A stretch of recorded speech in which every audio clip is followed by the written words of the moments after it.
આજે મારે ખૂબ જ અગત્યની વાત કરવાની છે દોસ્તો. હવે એ સમય આવી ગયો છે જ્યારે આપણે આપણા બાળકોને, આપણા સંતાનોને આપણા સનાતન ધર્મ વિશેની, આપણા હિન્દુ રાજાઓ વિશેની, આપણા વેદો વિશે, શાસ્ત્રો વિશે, રામાયણ વિશે આ બધી જ માહિતી, આ બધા જ પ્રકારનું નોલેજ, જ્ઞાન એ લોકોને આપવાની જરૂર છે. જરૂર શું કરવા છે દોસ્તો? એનું રીઝન શું છે? કારણ શું છે એનું?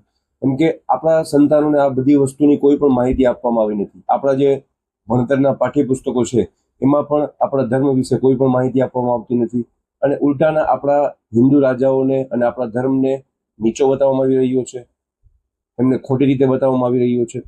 તો આ બધી વસ્તુથી એવી શક્યતા છે દોસ્તો કે આપણા બાળકો ખોટી રીતે ભ્રમિત થઈ જાય અને બીજાની વાતોમાં આવી જાય અને એમને આપણા ધર્મ વિશે ગેરસમજણ ઊભી થાય. તો આવું ન થાય એટલા માટે હવે એ સમય આવી ગયો છે દોસ્તો કે આપણે આપણા બાળકોને, આપણા સંતાનોને શિક્ષિત કરીએ આપણા ધર્મ વિશે, આપણા વેદો વિશે, આપણા શાસ્ત્રો વિશે, ભગવદ્ ગીતા વિશે, અને એમને મહત્વ સમજાવીએ ધર્મોનું, અને એમને અલગ અલગ રાજાઓના બલિદાન વિશે પણ આપણે એને માહિતી આપીએ કે સંભાજી મહારાજ, છત્રપતિ શિવાજી મહારાજ, મહારાણા પ્રતાપ, રાણી લક્ષ્મીબાઈ, આ લોકોએ કઈ રીતના વિદેશી આક્રાંતાઓ સામે તે લોકો લડ્યા અને કઈ રીતના દેશ માટે, ધર્મ માટે, અને એ લોકોએ પોતાનું બલિદાન આપ્યું. કેમ કે જો હવે આ સમયે આપણે એવું ન કરીએ તો પછી ખૂબ જ મોડું થઈ જશે દોસ્તો. તો આ સમયે આપણે આપણા બાળકોને શિક્ષિત કરવા જ રહીએ આપણા ધર્મ વિશે અને આપણા શાસ્ત્ર વિશે.